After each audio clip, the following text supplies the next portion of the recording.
Hello everybody, welcome to Scribbles with Jonathan, episode 36, I hope. Kind of getting, forget what I'm at, but I think it's 36. And you guys can check out my work at jonathanrector.com. You guys can follow me on Twitter at artbyjar. And, I'll get some more videos coming out soon for some more promotion things that we're going on.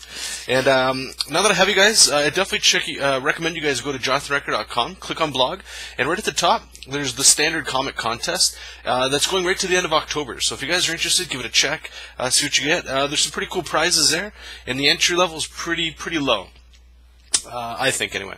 So what are we doing today? Today, I thought I would tackle, and this is probably going to be a few parts. I'll try my best to get some fundamentals down. We're going to talk about foreshortening. And what is foreshortening? Foreshortening is basically, if I could get you to visualize in your head any movie that you've ever seen. Let's say it's a mafia movie, and you got your screen, you got your camera, right? This will be our screen that we're watching the show on, and there's a mob guy right here, and we'll give him little evil eyes, and he's got his gun, and he's pointing it at some character that's off screen over here, but his gun, the barrel is like, whoa, right up here, right in our face, and you got his finger. I mean, I'm just trying to give you an idea. This is totally out of whack. But this is foreshortening. Stacking shapes over other shapes to give the illusion of depth in an image. And if you're in illustration, if you draw at all, especially if you're a storyteller in comic books, animation plays a huge role in it. And anything. Basically, you need to understand how to do it and how to do it right. And by saying that, I'm also going to give the little gratuitous get-out-of-jail-free card on that. What I'm going to do is just explain how I do it, and it's not necessarily the right way. It's just a way of maybe getting you to think about it a little different if you're having a little problem here and there. And let's just get into it, okay? So what I figured the easiest way to establish foreshortening is to use a human body. I think most people prefer to draw humans, but the same rules apply to everything else, and it's always thinking in perspective. Now, perspective is, as anybody that's studied perspective, is boring shapes. Boring as heck shapes, but because of this, and by adding a little bit of shading, your eye and everything else just blends, and you understand it right away. You understand what me, the illustrator, was trying to get across to you by drawing a cube with some shadows. If the shadows weren't there, it doesn't matter. But it gives you the illusion of depth, right? You add like a little shadow underneath it, and now you're really starting to get an image in your head. So the same rules apply to a body. So let's say we have a giant chest here. That's a big manly chest. Put to the side a little bit. Okay, and here's the circle for where we're going to start putting in the arms. His neck will go up here. Now what I want to do is have him maybe like some magic pose with his hands coming at you. What I prefer to do is start with whatever's coming at us first. Fingers, there's a lot of detail in there, right?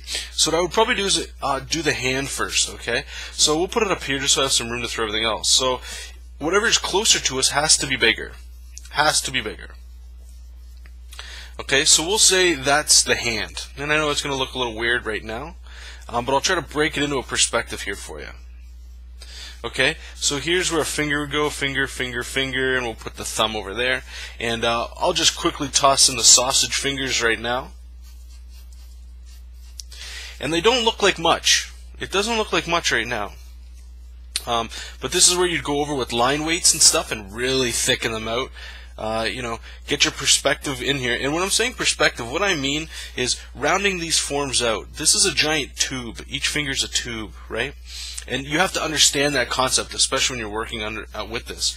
But the hand isn't the only part of the arm. It's got to go into a wrist, which locks into a forearm, which locks into a bicep and a tricep, which locks into a shoulder. But how do you get all that information in here? I mean, I've only got this much room to work with, right, to get all that information down. I can't do this. Like, if I had the guy's hand beside him, I can get all the information in there very quickly. I mean, that's an arm. But how do you do that here? This is where you need to study your anatomy a little bit more, or especially start looking at other artists and other creators that do things, because this doesn't explain the masses very well. It does get a point across of your anatomy and stuff like that, but if I were to put this directly at us, let's say I know this is going to turn into a mess. Let's say this is the cylinder of the forearm. Okay? There's some muscles up here where the forearm connects into the wrist, stuff like this. It's really bouncy and bubbly, but I'm just trying to make it real simple for you. So this would be where our wrist would go, and you know, our hand could come out here with our thumb, and our fingers would go in there. But that's our forearm. Now, your bicep and tricep, usually on a superhero and stuff, is bigger than your forearm, right? So your bicep could be over here, and your tricep could be over there, and your shoulder, just like over here, actually overlaps where it connects in between the bicep and the tricep. So you know where your tricep and your bicep is, so that means the shoulder has to come up here somewhere. Now when you're looking at that, that might look like, I don't know, a gun maybe at you, a sci-fi gun, or some monster, or just a hunk of blobby stuff. But that's where foreshortening and the understanding of anatomy works. And when you're looking at, like, when you're studying from life models and things, what I think falls apart for a lot of the time is we end up thinking too much of this. Okay, so where's the shoulder, where's the bicep, where's the tricep, yada, yada, yada. We're not thinking, you know, what form goes into the other form. Basically turning this right here into this is what you want to mentally be able to do. And I'll recommend him again, George Bridgman. Definitely try to pick up his books. Go to a library if you have to. If you have a friend, ask if you can borrow it for a weekend, just so you can see how he breaks shapes down into this. And I've covered it in some other videos, and I can tell you right now, I'm looking at the time, I've probably got about 2 to 4 minutes left, and I'm going to do this next week to continue on, because I should probably just consider this an introduction. 10 minutes definitely isn't going to get across all these concepts for you. But just to get us thinking in the right way. So going back to what I just did here, with all these overlapping shapes, but still thinking like this, but putting it into this, wow, this sounds messed up. Now I'm going to try to put in the rest of his arm. Now a little trick that helps me is, okay, I know, I'm going to do this real simple here, a collarbone. Okay, his collarbone's got to come up a little bit because his arm's up. We're going to have his chest. What I like to do to get around anatomy snags, stuffly like this when things are foreshortened, is I'll put in anatomy that's not terribly foreshortened and use little landmarks that'll help me pinpoint it. So I know my collarbone's here. I've already established, even if this hand was gone, okay, right there is where I want the arm socket. So that means the shoulder has to be around here somewhere, okay?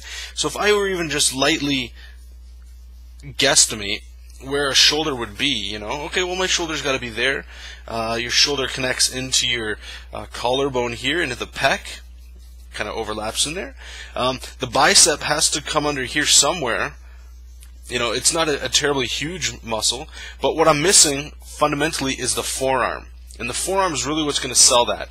And again, going over like thinking here, you know, our forearm is a whole lot bigger than our wrist socket. So if that's our wrist socket, this forearm's got to be, I don't know, around here. And this is where working in ball shapes is really helps, especially with anatomy. And that looks like a giant mess right now. So I'm going to do, just for the sake of clarity, I'm just going to erase it lightly. I'm just going to redraw it now that we have the shapes in here, okay? So we're going to have a hand, coming at us. I don't want to go into too much detail. We're going to have a forearm, kind of wraps around like this. Got our bicep, and then our shoulders in the back of that. And I mean, now it's a little bit more clear to you, so you can see what's going on. You know, afterwards, what we would do is we would definitely go in here and thicken these lines up. Like I've said many times before, and I'm sure other people have heard, or you've heard it from other people, and if not, this is your first time hearing it, anything that's closer to us should have a thicker outline. It just helps our brain see it in a more 3D space. So I hope that whatever in this video is, you know, maybe got your brain thinking a little bit differently if you're struggling with this. But now that I've done this video, I can definitely tell you next week I'll go into it. We'll go into the next step. I'll keep pushing it. I won't really talk about these fundamentals too much. But any comments or questions, leave them in the bottom, and I'll get back to you guys. So thanks so much for watching. Again, you guys can get a hold of me on Twitter at ArtByJar, and I recommend you guys check out my site. Maybe you guys might find something you like at JonathanRector.com. So thanks so much, and we'll see you guys next week. Have a fantastic week. Bye.